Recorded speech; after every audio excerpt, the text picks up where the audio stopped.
Hello again guys, it's Dan here with another pickups video. So, I always used to think that January was my least favourite month of the year, but this month has been so amazing for pickups, I'm starting to think it could be my favourite. Might be terrible weather, Christmas is just gone, everyone's bored, but the pickups are amazing. At the end of the day, that is the main thing. So here's another episode, and I'll show you what I picked up this past little while. So before we get into the pickups, let's just take a minute just to take in the majesty that is this t-shirt. Picked this up this week. I am so pleased with it. There's another one which I'm sure you'll see in a future video, but look at that. It is a Knuckles t-shirt and the back print.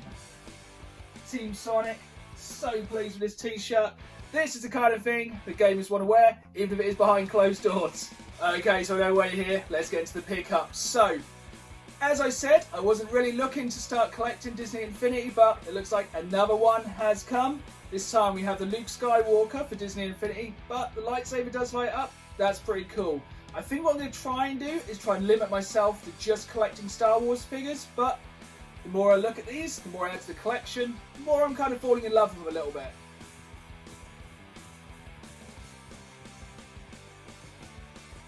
Okay, so next up, and I've said this before, now is a really good time to be collecting for the Xbox One.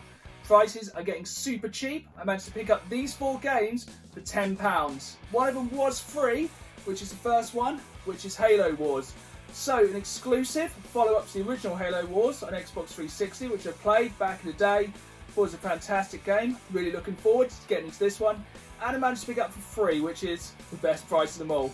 Next up, we got State of Decay 2, which, if you're a fan of killing zombies or trying to just survive in a world full of zombies, this is a fantastic game. So I have actually finished this on Games Pass, but it's always good to add the disc to the collections. You never know when games are going to come off Games Pass.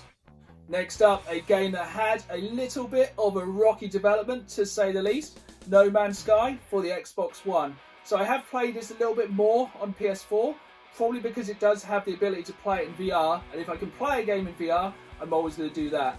But this is one of those games that I find a little bit overwhelming, considering it's like an infinite universe to explore. Like, I know there is a finish, but it's just a weird game. It's hard to kind of keep going at it. It's pretty grindy, but these are the kind of games you need to support where people are trying to come up with new ideas and really change the system. So the final pickup for Xbox One this time is Zoo Tycoon. So my wife was really into this game. I think it's quite relaxing to be able to make a zoo, especially if we can't visit zoos at the moment. And this is a really nice, humane way to make your own zoo, look after the animals. It actually works surprisingly well on the Xbox One. Normally these games are more suited to playing with a keyboard and mouse, but this works really well. And again, I think this is on Games Pass, but it's always good to have the disc. So this is a bit of a strange one for me, is when I pick up games, I don't really understand what kind of person leaves these plastic bits on the side of the disc. I don't know why, but it really grinds my gears. It really annoys me. So like normally as soon as I get games, I'll give them a clean up. I'll like unseal them, stuff like that. This one is still actually sealed from game. I don't know if he's actually even opened this. No. So No Man's Sky has not even been opened since it's been bought from game. Like, why would you buy a game and not even play it? Even though I do have some sealed games, but you know, collector. But yeah, every time I get a game, I will always rip these seals off and take them to the bin. Don't know why people leave them. Leave me a note in the comments below if you are one of the psychopaths that leave these stickers on the side. Next game is an Xbox 360 game. It's Green Lantern, Rise of the Manhunters. So guys, let me know in the comments below. Did you watch the Green Lantern film with Ryan Reynolds? In my opinion, it is absolutely terrible. Not even Ryan Reynolds could save that film. They should just left it to die. But who knows? I haven't played this yet. Sometimes these movie tie-in games can be good. Most of the time movie tie-in games are terrible. If you've played this one, let me know in the comments below. But I wanted to pick this up because I haven't seen this game out in the wild very often. And sometimes, as these movie games lose their licenses, they can become a little bit rarer. Okay, so like the Xbox One, PS3 games are super cheap to pick up. So you can really fill out your collection at the moment. All of these were £1 each. I'm going to go through these super quick. So the first one is Space Marine for the PS3. I think this is the best Games Workshop game on a console. So I think the better ones are normally on PC. But this one really does make you feel like a Space Marine, just slashing your way through tons and tons of orcs. It's really good, violent fun. Next up, SmackDown vs. Raw 2011. I haven't really spoke about this yet, but I am aiming to get a complete collection of WWE and WWF games.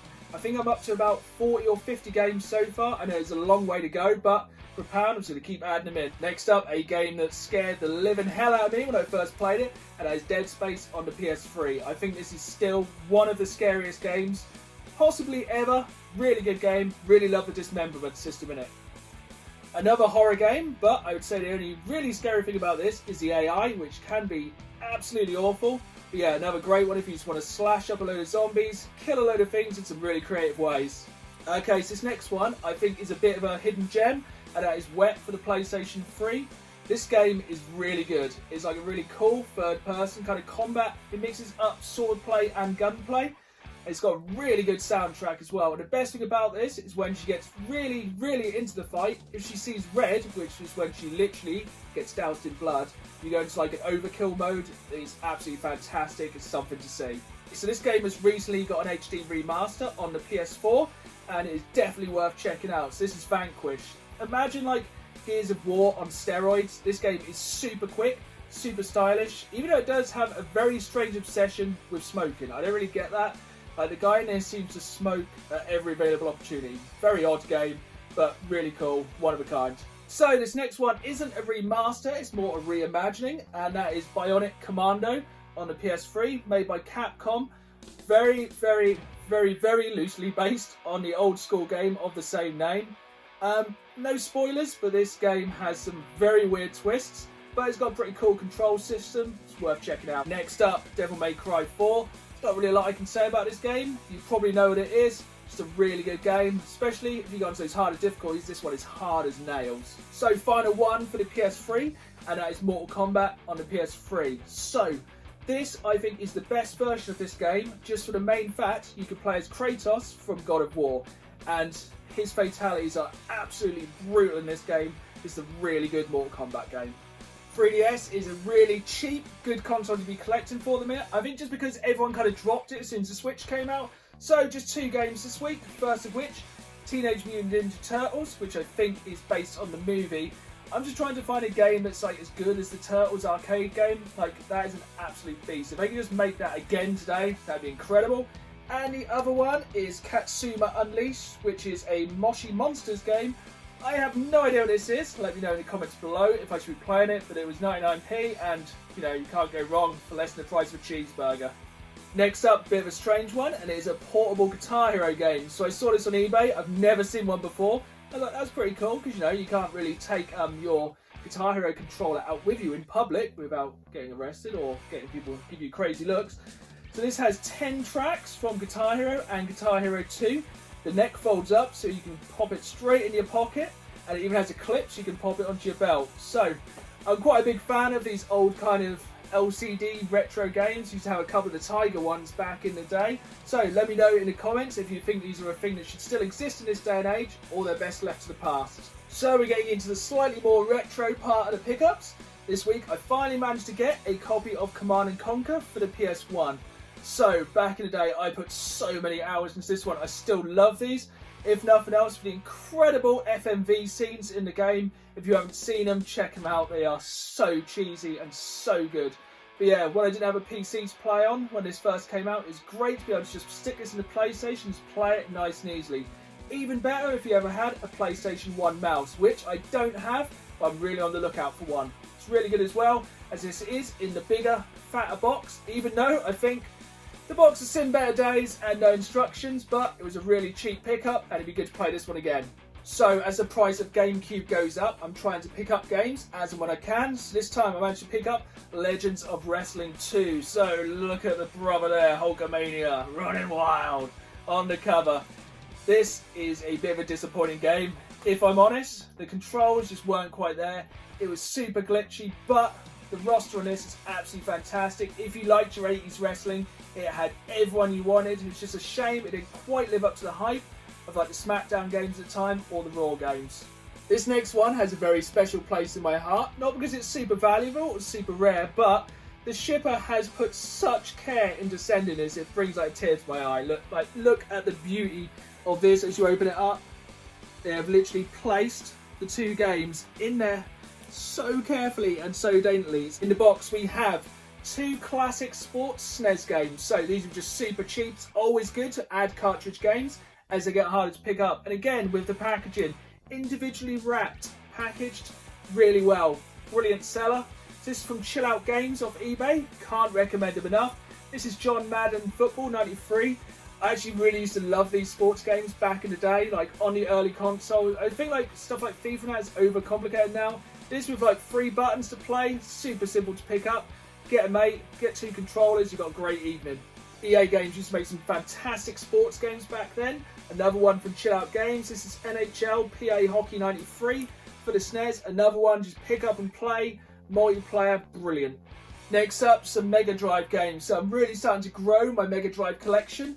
3 of these are from a bundle. I did have 1 spare in there, so I'll probably just list that one on eBay. But the first game is called Balls. Let's just take a moment just to accept that this game is called Balls. It looks like a game where you fight with balls and the balls beat each other up. If they release this today, do you reckon they could still release a game in today's market called Balls? Or do you think Balls would just not work? Another absolutely classic game on the Mega Drive, which I'm sure loads you played back in the day, is Super Hang-On. So, correct me if I'm wrong, I think this was also in the arcades. This is a way you could play it at home. Really good motorbike racing game, kind of in the style of Outrun, but yeah, again, real classic 1990s Mega Drive game. So the next one probably ended a lot of controllers' lives, just button mashing, and that is Olympic Gold. So I had all your favourite sports from the Olympics that you can just do with just bashing 1 button as hard as physically possible. Really good in multiplayer against your friends. Also had 4-player multiplayer, which I think was a bit rare back then. Yeah, really good, like pick up and play sports game. Last Mega Drive game this time, and the second appearance of the Hulkster this time is Royal Rumble for the Sega Mega Drive. So I've never played this one, so let me know in the comments below if this is a wrestling game you would recommend. But it's always good to add another one, as I said, trying to get that full WWE and WWF collection. Another pickups video and another Master System game, slowly building that collection. This time Super Kickoff, which I think also came out on the Mega Drive. Just another classic football game for the old school. Something a little bit different now. So, these are the first games I've ordered and received from Limited Run. So if you guys don't know, Limited Run do limited runs of games that are normally available only digitally. They're normally released either in limited numbers or over a limited time frame. So I think both of these games were released with 4-week windows to order. The first one I want to talk about is Star Wars Pod Racer for the Switch. So strangely, this is the first Switch game I ever bought because this came out early last year in 2020, and I thought, well, by the time they release it, I'll probably have a Switch, but still, at the moment, here in January 2021, no Switch, I'm afraid. Guys, let's get serious for a minute. Who played this back in the day on the N64? This was such a good racing game. It's probably one of the best things that actually came out of Episode 1, The Phantom Menace. But I think this version is actually a version from the Dreamcast, which has slightly better graphics and runs slightly better.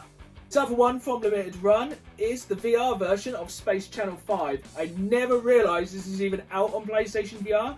I do not know very much about it. I just saw it on Limited Run and thought, right, I'll pick that up because now they're doing VR games. I'm an absolute sucker for VR games. If there's one that's limited, I really want to add it to the collection.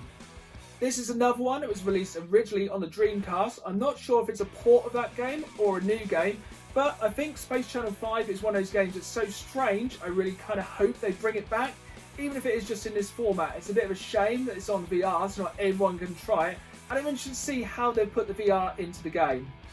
So let me know in the comments below if you've either tried this game, or if you played the original Space Channel 5 back in the day on the Dreamcast. One last thing to talk about this video, and this is a big one. Guys, I finally got one, the NES Mini. Oh my god, these guys were so hard to find when they first came out, and they have absolutely skyrocketed in value. I'm really pleased to add this. We can talk a little bit more about it. So guys, this thing has 30 of the very best NES games on it. You've got the Marios, the Zeldas, Kirby, Metroid, even Castlevania on this thing.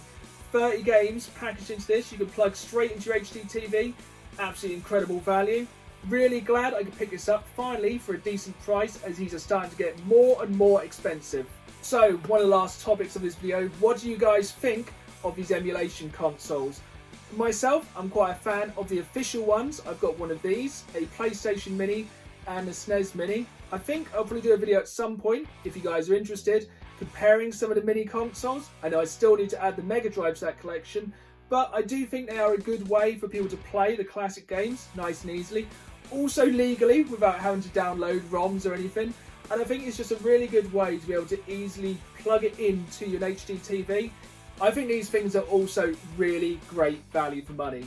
At the end of the day, you're getting a NES console with 30 games for just the price of this one unit. I was lucky enough to pick this up for £30, which I'm really happy with. I think when they first came out, they were going for 80, but that price has absolutely skyrocketed now. But just imagine if you went out and bought a NES console and these 30 games. That's going to be really, really expensive. This is a great way to do it on a budget. Also, running these things these days is getting harder and harder. It's quite difficult to place a console like a NES through an HD TV. These things do not have HDMI, they don't even have SCART. They used to run off AV or even through the TV antenna. So this is a really easy way to be able to plug it straight into your TV and be gaming within minutes. So one of the arguments about these is it's not the same as playing the original. Like, there's nothing better to me than hooking up an original console through an old CRTV, seeing all those scan lines, seeing in a proper ratio, but you know, I know that's not for everyone. Some people just want to be able to plug and play, and for that, I think this is a fantastic console. So we've come to the end of the video. Some really good pickups this time. As I said, I think January is becoming my new favourite time of the year to pick stuff up. I don't know if it's just because we're in the middle of COVID at the minute, that people are selling stuff so cheap. Maybe they just can't get to the charity shop or take it to trade in as easily, but it's one good thing. It's a silver lining to all this, to getting some really good pickups. But hope you enjoyed this video. Leave me a comment below, and as always, keep playing the game.